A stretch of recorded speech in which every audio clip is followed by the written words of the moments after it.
Hello, my name is Jim. This is my podcast, The Bloody Vegans. You're very welcome to it. Each week, I'll be travelling ever deeper into the world of veganism, discovering along the way a multitude of viewpoints from the political and ethical to the practical.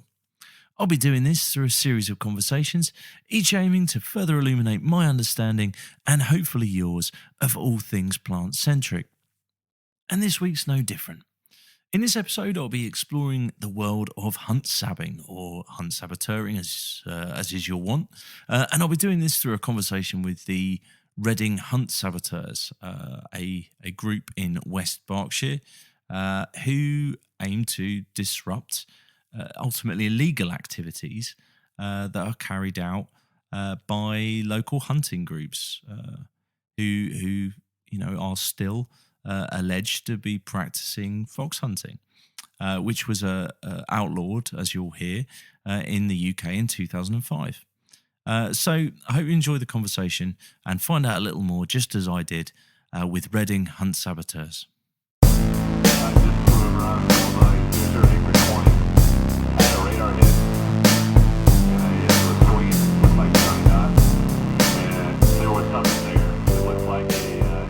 So to get us started, it'd be good to get a kind of a flavour for where, what kind of fox hunting is. Where does it kind of originate from? What was the kind of original purpose or intent of it? So fox hunting in the UK is a long-standing tradition, and it's been around a long time, and it's basically the pursuit of a fox by people on horseback and with hounds, and the hounds will seek out the scent of a fox. They will follow the fox until they're so exhausted that they can no longer escape, and they will kill the fox. They'll rip the fox to pieces, basically. And did this kind of sounds like a naive question again? And obviously, we've already talked about the word kind of sport in inverted commas. Did this start as any kind of form of I admit that this would be a spurious reason anyway, but as a kind of a form of pest control, or what was there that kind of intent built into it at the beginning? That's interesting. I know that today it's still seen as pest control, and that's the reason I think a lot of farmers allow hunt on the land. It's seen as pest control. I'm not sure whether it actually started. I believe so, because you had so many of the British Empire out around the world hunting exotic and fantastic beasts and bringing pelts home and skins and whatnot. And back here we had wolves, which were long extinct, and things similar to that. And foxes, the last vicious beast that needs to be eradicated, basically. And they're just doing that for fun at this point. I think they even introduced foxes into Australia so that they could hunt them. Yeah, my feeling is that that's something that they use as a sort of an excuse that maybe would try and get people around to their idea of doing it, but not really the reason that they do it. They enjoy doing it. Yeah, sure.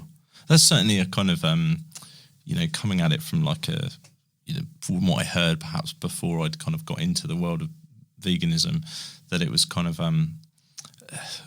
not even a necessary evil. There was definitely always an element of sport to it, but it was kind of a wonderful byproduct of it is we get to protect kind of essentially animal agriculture. Actually, when we think about it, it's it's going to save all these poor chickens that are getting kind of killed by these foxes. These in their sort of with their kind of unnatural behaviour of looking for food. That's why I kind of ask. I wonder if that's sort of still a perception that sort of exists within the kind of mainstream. It is, from their point of view, that will be a reason that they'll use to justify them continuing to try and kill foxes. Yeah, and I think the excuse, by farmers, you mentioned chickens, anyone that practices good farming will be able to securely keep their animals without having to worry about a rogue fox breaking in and killing them. It's made into a bigger thing than it is. It's definitely exaggerated to try and get the point across. Yeah. And where do we stand with fox hunting legally? Again, I think it's good to kind of set the scene, if you like. It was made illegal 2005, so it's the Hunting Act So this was the banning of chasing down foxes, deer, mink, I think hare as well, with dogs. So they kind of like invented this new thing called trail hunting, which mimics like the traditional hunting method of following a scent trail. The hunters have told us that the scent is actually fox urine, and they place this in places where they know that foxes will be, and they also don't tell the people on the hunt where this is. So it's not like they can, they'll use that as an excuse to actually kill foxes, because it's like a loophole in that they can say like, oh well, it was an accident. Yeah, definitely. I was going to ask actually about with the sort of the defence, if you like, from a legal point of view, like because I've seen, you guys have seen firsthand, but I've certainly seen lots of footage of fox kills, and I guess the description kind of given, the mitigation given was it was an accident kind of thing. Yeah. Mhm. And so that sort of speaks to that idea. So I didn't know that. So trail hunting specifically is still using a fox scent.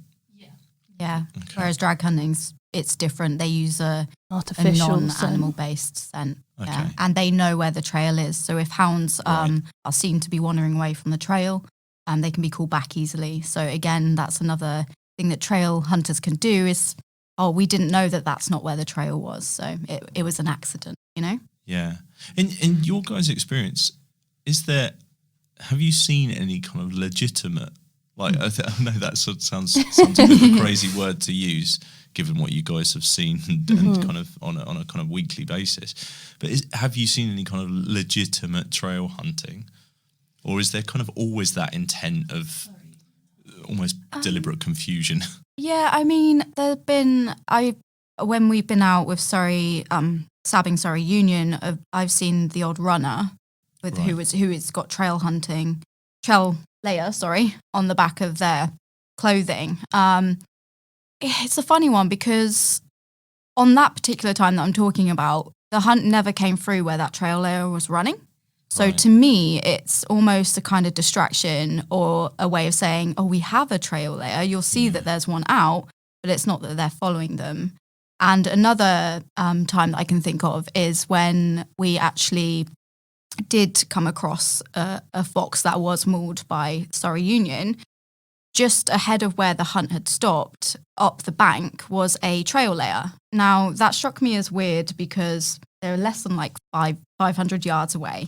Why would you be, surely you'd be following the trail layer the whole way. Usually you would lay it well before so that you could actually run off and find it. So I thought that was really strange that they were there. And then we actually discovered that this fox had just, prior to us arriving, had been torn apart.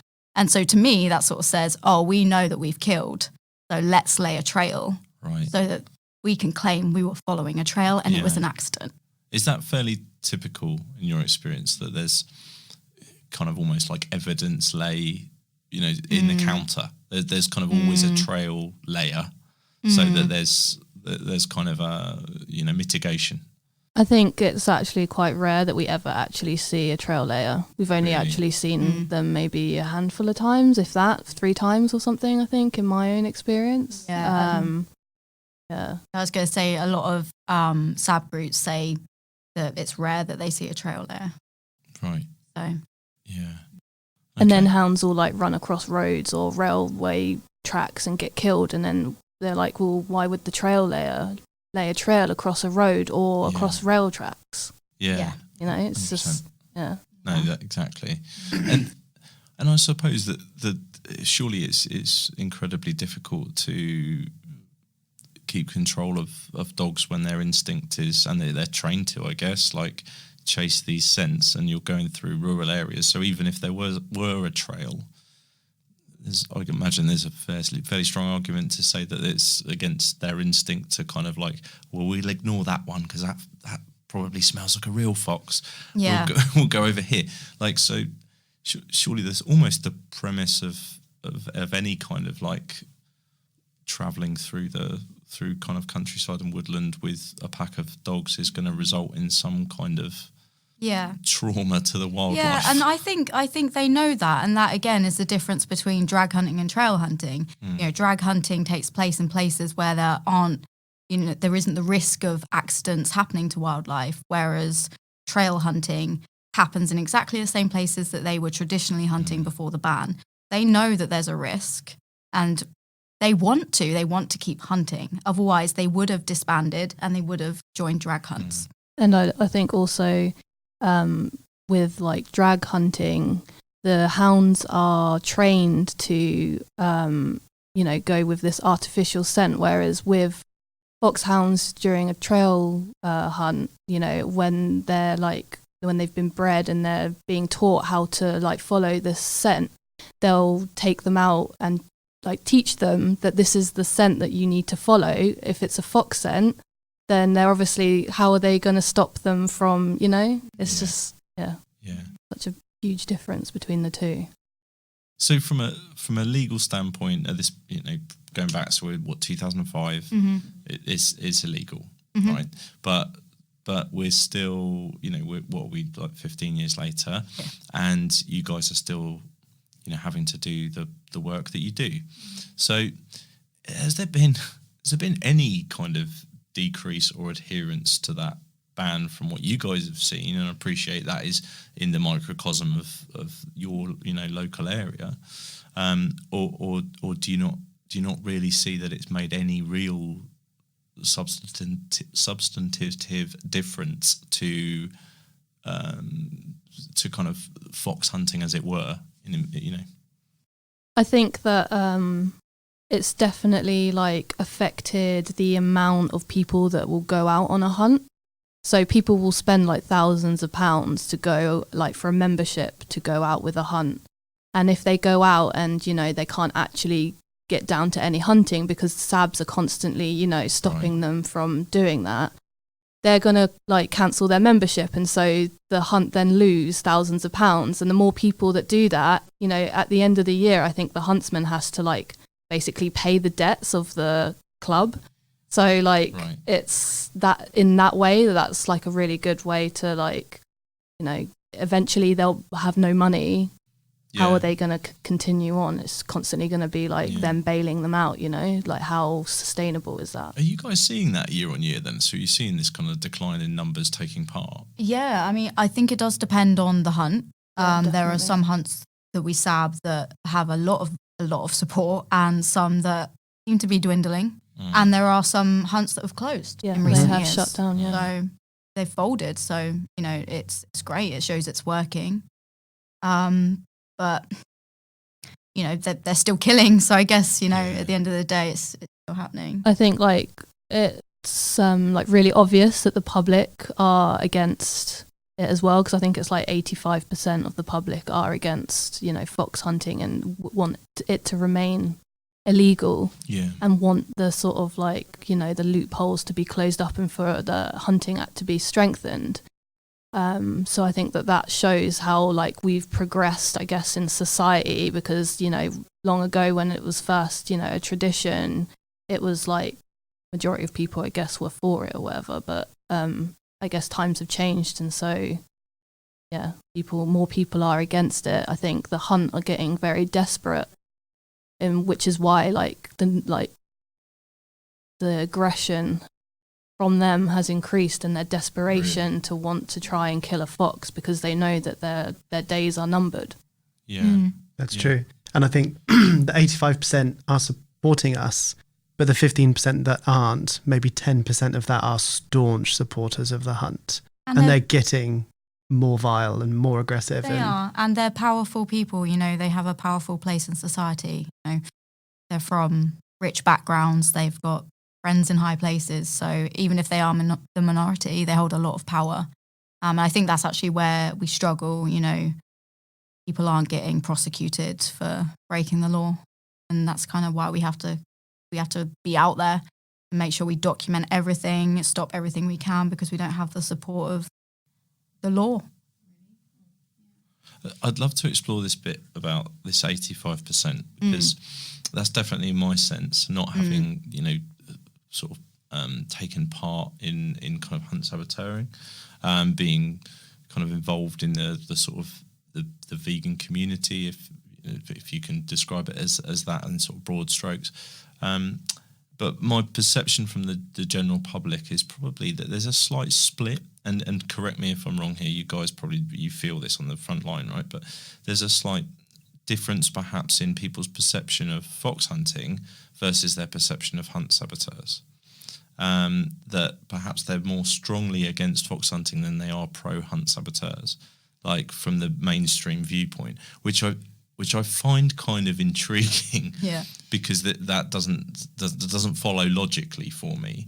Do you guys experience that? Is that kind of the perception that you kind of encounter from the general public? Or I appreciate you're probably not kind of talking like in everyday like society about hunt sabbing all the time, but is that a perception that you feel?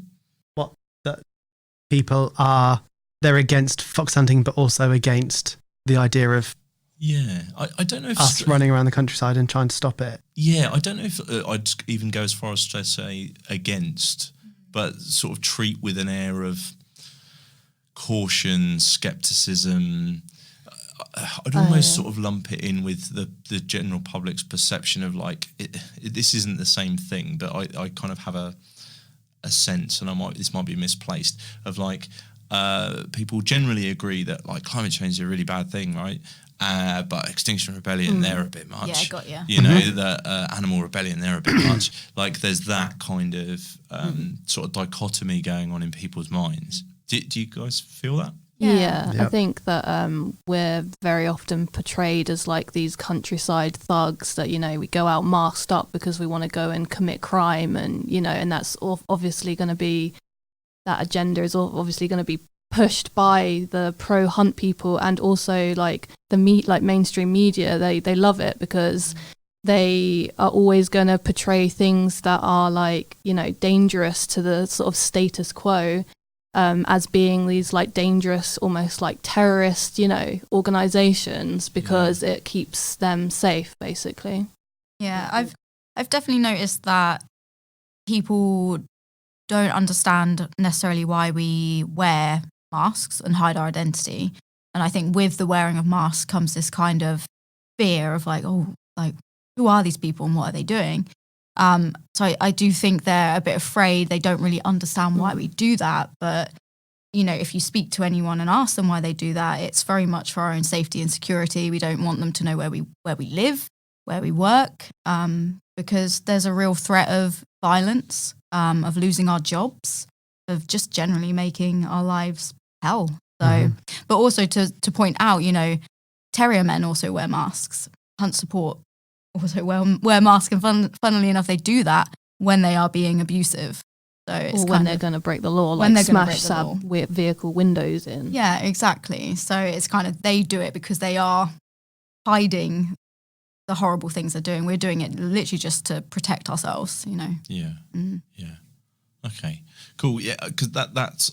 I think that's kind of an important point for people to kind of hear, because I definitely think that's a misconception that sort of exists. You know, in sort of preparing to chat to you guys, I was just kind of, like you do, just kind of Googling, watching everything that's kind of out there, and I came across this like BBC Three kind of 20-minute like documentary, documentary in inverted commas, and that was kind of the argument, almost it felt like the only argument against was like, but they're masked up. Yeah. Look, we don't know who they are. They must be, almost they must be hiding something. There must be an agenda beyond kind of like stopping a fox being killed. And we get confronted with that every time that we're out, don't we? Why are you wearing masks? Are you ashamed of what you're doing? Are you embarrassed? Are you going to commit a crime? Are you this? Are you that? Which can get grotesque, can't it? Some of the things they say. But you hear stories of farmers who have asked the hunt to leave their land, and a few days later there's a vehicle burnt out on their property, Yeah. or Chris Packham spoke out and there's a dead fox on his private property. They know who he is and they know where he lives. Yeah. And we're normal people with normal lives, with normal partners that aren't involved in such things. And we don't want foxes on our doorsteps. We don't want our doors kicked in. We don't want to lose our jobs. So we're just trying to uphold what we believe is a bit of justice, whilst protecting ourselves and people that we love. And not everyone does wear masks. You know, some True. people are very comfortable having their identity out there, and like that's absolutely fine as well. It just depends on your situation. From our point of view, it's just safer Definitely. to not have people know where we live and work. Yeah, no, I can totally relate. I can understand that. That makes sense. So, you know, given that, I'd love to kind of, and given the kind of the confrontation element almost that you guys have sort of alluded to there, I'd kind of love to go back into your personal kind of journeys, if you like, accepting what we've just talked about, you know, don't need to be too personal, but just in terms of like how you guys got into it. Because like I say, like through this podcast, I've been on a bit of a journey into like the world of veganism, if you like, and I would class this as an element of that potentially. I know there's lots of debate within that kind of like within the broader community about what's vegan, what's not, all these kind of different things. But you know, I often, you know, if I go to a vegan festival, there's often like, you know, support for Hunt Sabs there. In fact, that was where I first came across you guys. So how did you guys get into it? Because it would, I'm just thinking like the veganuary crowd, right? I've been speaking to some folks who are kind of going through that veganuary process recently, and to get from where they're at now, where it's like, so what's the difference between plant-based and veganism, right through to like, I'm prepared to go out there and face potential confrontation and conflict in order to protect what I believe in and protect the life of another sentient being. Like that can be quite the distance, that journey. So I'd kind of love to hear how you guys got. That's a good point. Yeah, when you put it like that, it does seem like kind of like a big deal in a way. Well, no, it doesn't feel it. I think it is. Like for me, I think it's you know, like it is quite like deep into the like you're that prepared to put yourself in those kind of situations. And you know, I think as humans, like some people are, I guess, but we're typically not. We're not really designed for conflict. I don't think we're quite peace-loving sort of. Well, I say that individually we are. I'm not sure we are. Like, collectively, we're capable of some fairly nasty things, animal agriculture, etc. But individually, generally, people don't enjoy conflict. So I'd love to kind of hear like a bit of like your kind of stories without being too revealing. Yeah, I mean, I guess it's worth saying that we've all known each other for a fairly long time, and 5.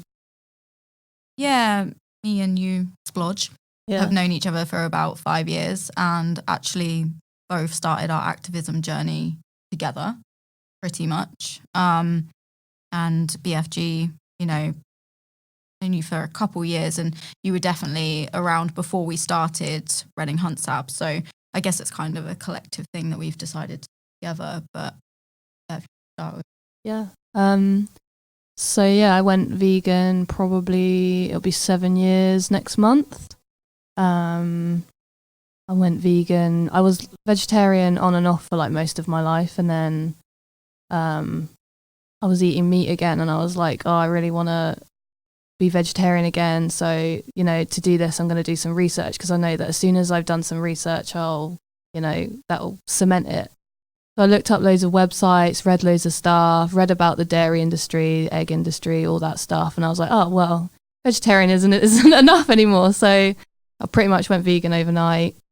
And then maybe like, must have been like a year and a half or a couple of years later, I went on my first Earthlings experience in London. And this was when it was still going on the London Underground. And then as soon as that happened, that was it. I was pretty much like well, this is what I'm going to do now. So yeah, so hardcore thrusting, like. So yeah, and then like we like you said, we sort of started at the same time. We got involved in like a local animal rights group, did various different bits and pieces, and then I guess like as I looked more into like veganism and animal rights, and I then started looking into like other struggles, and that's when I started going into like feminism and all sorts of other things, and like learning more about like sort of leftist ideology, and like, you know, now I would class myself as like an anarchist and like an anti-speciesist rather than a vegan, just because some of the like sort of mainstream connotations of like what veganism means now. And then I started looking into more sort of direct action style types of activism, and I felt like, you know, outreach on the streets, handing out leaflets, like I felt like I wasn't really getting anywhere with that anymore. And then like a group of us happened to like meet up one time, and there were some people in that group who'd been sabbing previously with like lots of other groups, and we kind of just like made this decision, like, let's just make this group, like there's a place for us in Reading, like there's like local like fox hunts that aren't being sabbed, like we may as well do it. And then yeah, that was pretty much it really. Yeah, My path follows quite similarly. I've sort of been closely nipping at your heels the whole time. But I went vegan about 4 years ago, and I actually met Splodge like very soon after that and got involved in street activism. And I went vegan for purely ethical reasons. I grew up being really funny about beef and milk and stuff, and found a photo of myself with a carton of Oatly before Oatly became cool. I was like, yes. But yeah, so it was purely ethical. And then obviously, you know, the three things, it all sort of comes round. So the environment and health and stuff became more important. But yeah, I was involved with street activism. And funnily enough, I actually find that way more mentally draining than sabbing. Like having to talk to people on the street, having people like literally shout in your face sometimes. like constantly debating people. Yeah, constantly debating people and being told like, you shouldn't be showing this to my children, and just loads of different stuff. I was just like, actually, that was really draining on like my mental health. So Yeah, when we same. were going to go and do sabbing, like, even though I guess in a way, like you say, there's a lot more confrontation, there isn't always, though. That's the thing. You're not always face to face with And I think hunters. So. with the confrontation that you get like with sabbing is that you don't have to like be polite to them back. Whereas Yeah. like when you're doing street activism, you're like, you know, you have to keep this like debate going, but you also have to like appear to be like, you know, nice. Whereas like when you're sabbing, it's not so much like, oh, we need to like keep this, Yeah. you know. And Yeah. when there's an angry red-faced man on the back of a giant beast in your face, cracking a whip and Yeah. shouting in your face, like You decorum just give falls it out of the back. window, You just doesn't got to it? give it back, yeah.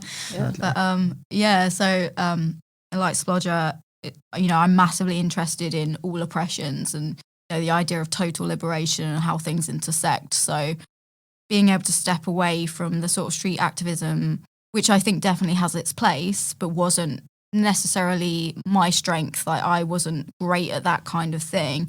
It sort of allowed me to do things in a different way and look at things in a different way, and ultimately led to like the direct action and all the other work we do for other oppressions, like you said, feminism, just human rights stuff in general, because I think we should also think about those things. And I think unfortunately vegan has sort of, it's gone to a place now where it does seem to only mean non-human animals, which I'm not sure I agree with personally. But yeah, that's how I got to stabbing. It's more that we've got to a place of veganism is about equality. It comes just along with understanding equality, doesn't it? It's just part of that. Yeah. So for me, I spent about, when I was about 10 and 11, on protest sites for Newbury Bypass, the Third Battle of Newbury, and grew to love the trees and the wildlife there. And I saw then a lot of violence, a lot of sort of police brutality and the sort of laws being made up as they go along. As a child, I didn't really understand it, but it was awesome and scary and overwhelming. And I saw a whole like motorway's worth of trees chopped down one day, and it absolutely broke my heart. And I spent all of my life thereafter sort of telling people they shouldn't be eating palm oil and this and that and the other. And I was that guy who was eating all the meat and then just telling everybody, like, just shaming people for eating palm oil and having it in their products. And then one day somebody said to me, you can't, or I read, you can't consider yourself an environmentalist and eat animals. And I thought, okay. So I had a midweek day off. And I sat there with a sausage roll, a meat sausage roll, and I watched Cowspiracy, and I was like, okay, this is what people are talking about. I had a look, and I was like, a little bit mind blown of like what one beef burger does and what one bit of steak costs in terms of water and the environment and what it does. And then I'd studied, and at that point, there's no going back, is there? Once the knowledge is in your brain, you can't just, I mean, some people can, but you can't just read that, know the stuff, and then just go back. So I went on the spot vegan. I haven't eaten meat or dairy since. And then I was a lonely island. I didn't know any vegans. I tried to turn my family and it didn't work. I needed somebody in my life. So I started looking on social media for people in the area and found Titch, and was sort of secretly stalking the only vegan I could see in the midst. And then one day was invited to a bit of to a bit of activism, and I needed a lift, and Titch offered and pulled up outside my place, and I jumped in the car. I was like, by the way, I've been stalking you for about a year. And now I can't get rid of it. And we became fast friends and was welcomed with open arms, really. And I thought I understood equality from sort of being raised by a powerful woman who taught me everything that I knew about equality, and then actually had my eyes opened a lot more about feminism and an awful lot of things that actually make a lot more sense than just veganism. They come hand in hand. Yeah, absolutely. And obviously running around a countryside, that's who I was as a child. Running around the woods. I'm just doing that with my friends now. It just means that sometimes I have to film somebody doing something ridiculous with a fox, you know. I think that's actually, that's why I enjoy sabbing, I think, more, because in street activism, you just kind of have to stand there and, like, I don't know, you hold a placard or you hold a laptop and you talk when you kind of talk to. But like with sabbing, although it's kind of ruined by the fact that the hunt go through there, you do get to see the beautiful countryside, you get fresh air and exercise, and it's just, well, it's right up my alley. I think also with sabbing is like, it's an instant like action, and like you feel like massively rewarded from knowing that like animals have not been killed because of you that day. Whereas like when you're doing street activism, like you may have a conversation with someone who will be like, oh yeah, I'll think about it, but you've not like actually stopped any like animals or anyone from being hurt or killed. So it's like a totally different, like much more sort of like rewarding thing to do, I think. Yeah. And sorry, I was just going to say, not to say that obviously street activism doesn't have its place for anyone that's listening. It's amazing that you're doing that, like, definitely. But yeah, I understand like what Splodge is saying, that, you know, there have been times when we have seen a fox run out of a woodland, formed a line, sprayed. The hounds come out and they've been diverted because we were there. And like that feeling is just like, oh my God, if we weren't there, like that fox would have been ripped apart. Mm-hmm.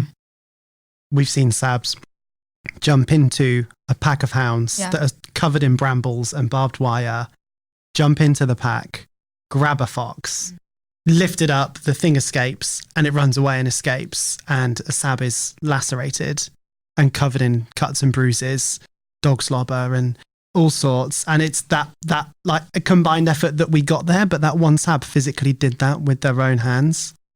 And there is a place for every type of activism, and a different person is suited to different types of it. But that instant reward that Splodge is talking about, knowing that you did that, or as a bit of teamwork that led to that, it's satisfying. Mm. Yeah, I definitely know where you come from. Like, it is difficult to even doing this. I know, and like I say, I qualify this with it doesn't feel as legitimate as your No, what you guys do. no. And I know, like, you know, but I that's kind of how it sort of like it feels to me. But I definitely, you know, if you don't get that sort of, you don't see the tangible result, it can feel like, is this working? Like, Yeah. is anybody kind of like making a positive change as a result of something you do? Whereas I love that kind of idea of like you come away from a day having, like, knowing that you've saved the life of another being, which is, I think, must be like incredibly rewarding. Yeah, and it's good that it's kind of measurable, like you say. Like, you can't measure. I know that like Cubes and stuff try to count the amount of people that take veganism seriously, but kind of a number that you can't really verify.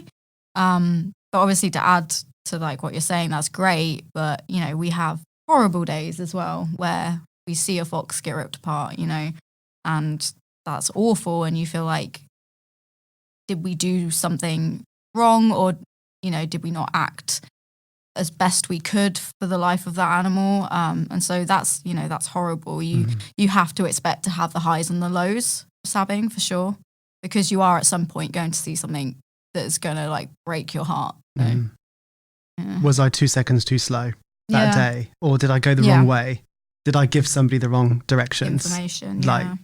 it's heartbreaking those days. Yeah, I was going to ask about that. Like, obviously, we talked a little bit about confrontation, but the psychology, sort of mental steel, if you like, that's required to do what you guys do. Like, how do you prepare yourself for that? Is that something that you kind of like, just the more you do it, the more comfortable you get, or is it, you know, like something that has to be innate in you?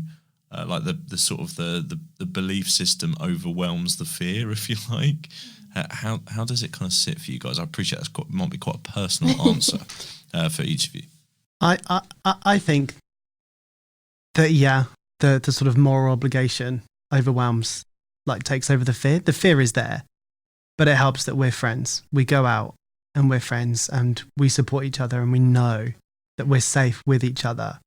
And we know at the end of the day, when it's shit, like, oh, excuse me, but when it's bad, No, that we can pick each other up, and we'll have a soft drink and some food, and just sort of try and lift each other up at the end of the day. And I think that helps. I couldn't imagine doing it by myself with SABs that I don't know.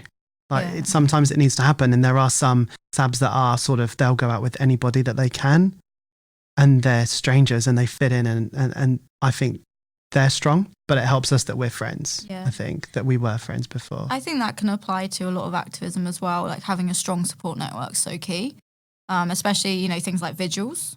Like that, I like personally feel like that's probably the most horrendous thing you can do to yourself. Like, if you are an organizer and you're there month in, month out, or week in, week out, seeing animals arrive to a sort of house and hearing the animals and stuff, like that to me is probably the worst thing ever. But in the same way, having a support network, I think, is really good. And we do have that as a group, for sure. And I think it is very much, the moral obligation over the fear. But also, I think, like, to be fair, this is my second season as a Hunt Sab. And I'm sure there are people out there who have been doing it for years and years who have seen some truly awful stuff, who have had it like way worse than we have yet. So we are only speaking from our kind of limited knowledge, I you do know? feel like we're kind of baby SABs at the moment. Yeah, baby Like, SABs. We're still learning a lot, and like I agree that there's definitely got to be like trust there, and like trusting the people that you're with, and like having that support network, and like what you were saying with vigils is like I've just stepped down as an organizer for a local vigil because after 3 years of like watching animals going in to be slaughtered, and like comparing it, as I was saying before, like it's really rewarding and you know that you've done something. Like, it's the opposite thing. Like, you're letting animals go in to die and there's literally nothing you can do about it, and that's probably like the thing that's taken the toll like mostly on my mental health.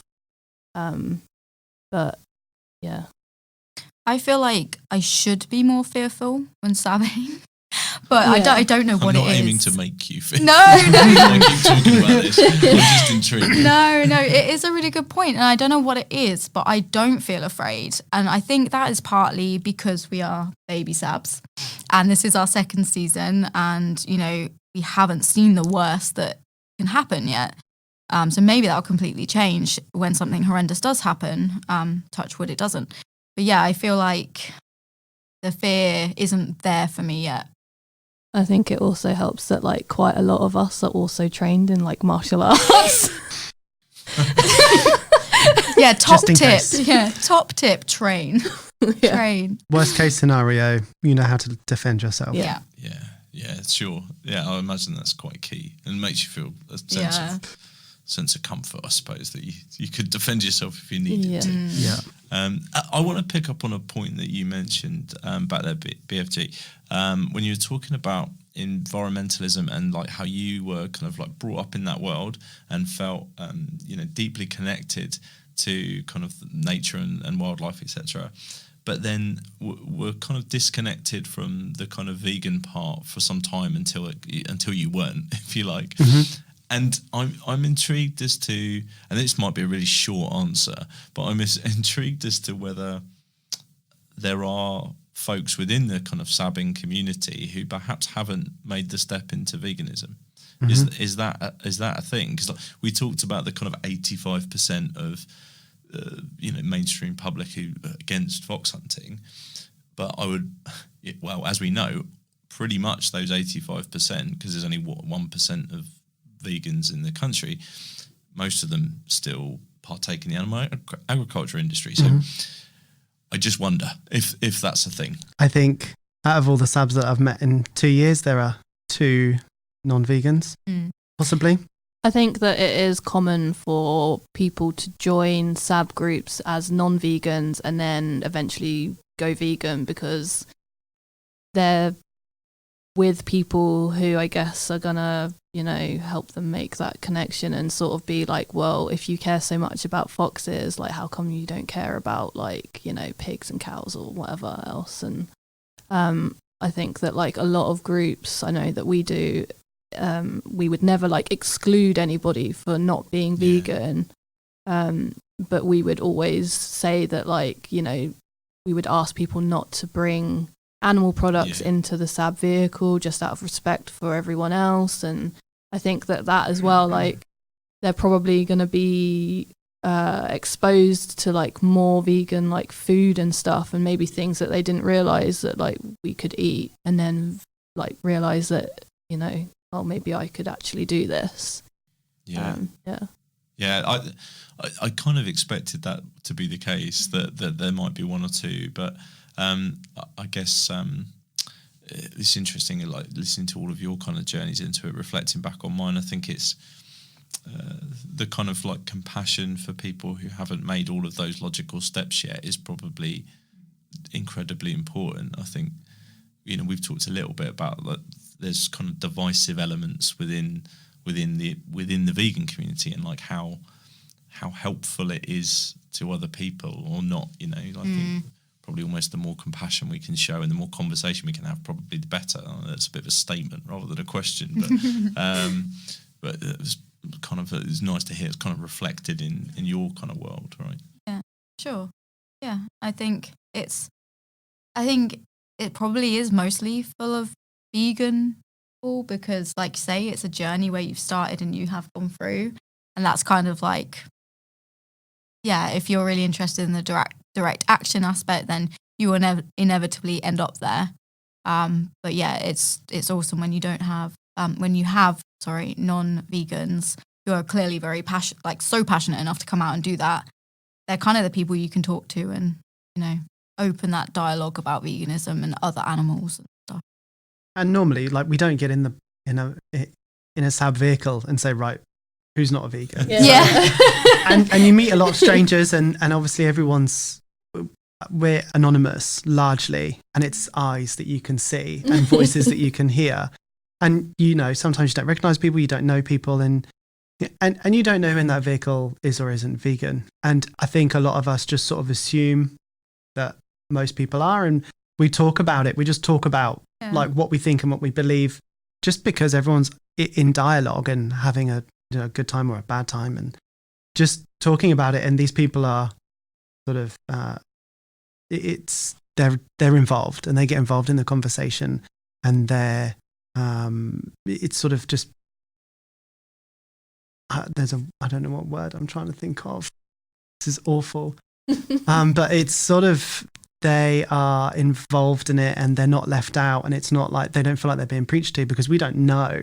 So we're not preaching, we're just talking about our beliefs and, just casual stuff. And I think it's easier for them to be like, actually, vegans are normal people as well. That's it, isn't it? They're not weird, they're not extreme. They've just made a different connection to me, and maybe I will one day. Yeah.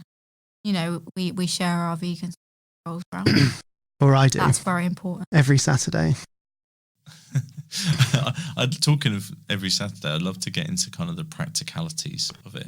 So for lots of people, we've talked about, what fox hunting is and some of the legalities and so on. But what's the practicality for you guys on a kind of week by week basis? What does it look like? It's completely dependent on obviously each person. The season starts in September. Yeah, you'll have like cub hunting, which is like August, September time, and then I think like proper hunting season starts in like October. Yeah, and goes on till about April time. So, if you have the time and are able to, then you can literally go out several times a week, because the hunt will go out usually several times a week, at least once in the week and once on the weekend. But it totally depends. We all work part-time or full-time, despite what the hunt want to say, you get a job.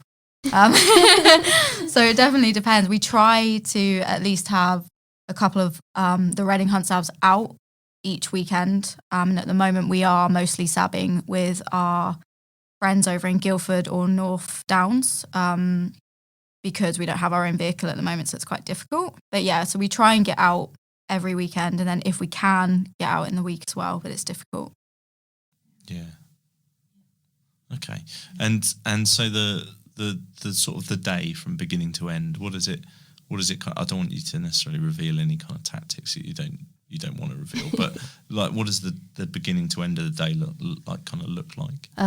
So usually we'll know where a meet is. So usually like they'll meet at a manor house, or like local pubs and things like that. So if we've been tipped off that they're going to be there and what time they're going to be there, then it's easier obviously to organise ourselves. Whereas if we're just going out to try and find them, it's going to be like a completely different day. You start on the back foot, don't you? Yeah, so it's a lot of like going and checking the kennels. Has the hound van gone out? If it has, like, you go and check all their like well-known meat places, and and then if you know where they are, then it's easier to obviously just turn up and be like, hi, we're here now, like, and it immediately makes their day rubbish. Mm-hmm. Yeah. It also depends how many people are out. Our worst days are when we see the hunt at the meet, they go off, and that's it. We don't see them again for the day. Unfortunately, it happens usually if there's a small group of us, because we just can't be everywhere and they get off at such speed. But, if there are a lot of different groups placed strategically, we usually be on them for the rest of the day. And so it is just a case of radioing what's going on throughout the day. Yeah. So it can be different. I think usually most of them head off at like around 11 o'clock. So if you look at like a map, you can kind of guess like, oh, they're probably going to go like this direction because there's like a wood up here, or, something like that.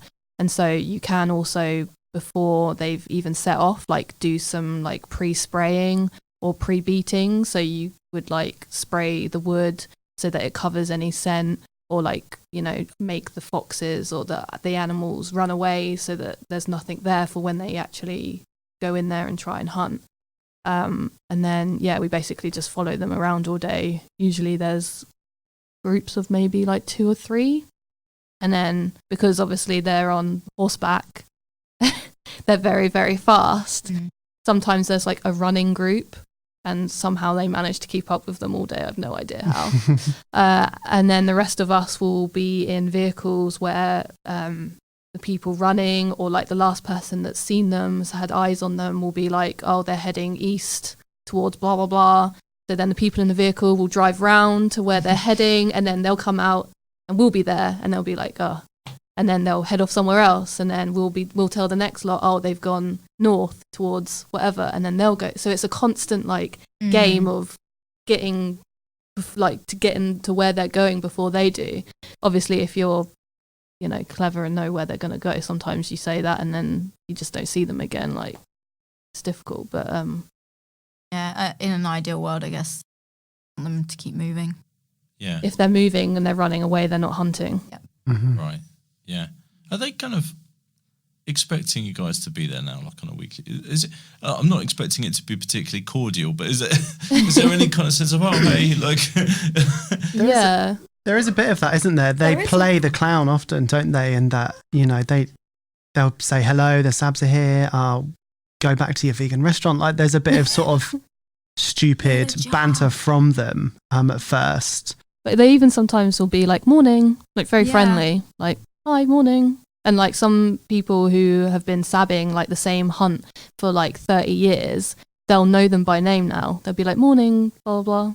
And like, it's really bizarre. But it's funny. Like a really sort of like passive aggressive thing. Yeah. It's like, Yeah. And it's normally, unless they've got that relationship, the actual hunt themselves is a very small group. And then they've got, as Splodge said earlier on, a lot of people that pay membership to ride with them. And that's a much larger group, and they're not used to it at all. And so they'll have different reactions to us, won't they? And some of them will seem a bit shocked and a bit sort of worried about what the situation is. Some of them will just swear at us, and some will just make stupid remarks and tell us to get jobs and call us hippies and things like this. And it's just, the meat, when you get there and you're just watching and filming, hoping that you can catch them at something illegal, it's just a bit of a weird atmosphere in the mornings, isn't it? When you get there, sometimes it's friendly, sometimes it's not, sometimes it's just silent and nobody says a word.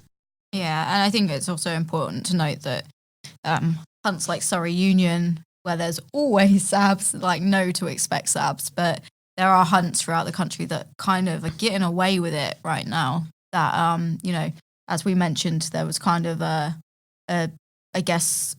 need or a place for us to start running hunt sabs, because there are local hunts which aren't being monitored. Attention that they need. Yeah, they're not. They could be killing, and they're not. Yeah, nothing's being done. So it depends on the hunt, I guess. Yeah.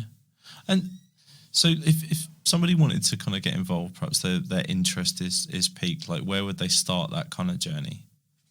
It depends where you're based. If you're in the UK, then I'd definitely go to the Hunt Saboteurs Association website. They have a little box where you can put in your postcode, nearest town, and it will bring up your local Hunt Sabs. Or you could just go in the Facebook search and put, your local town or county followed by Hunt Sabs. That's quite a good way of seeing if there is a group that exists. And basically just contacting them and just saying you're interested. But I think it's important to also be aware that, because it's quite a risky thing to get involved with, that the Hunt Sabs might, want to meet you before inviting you out initially.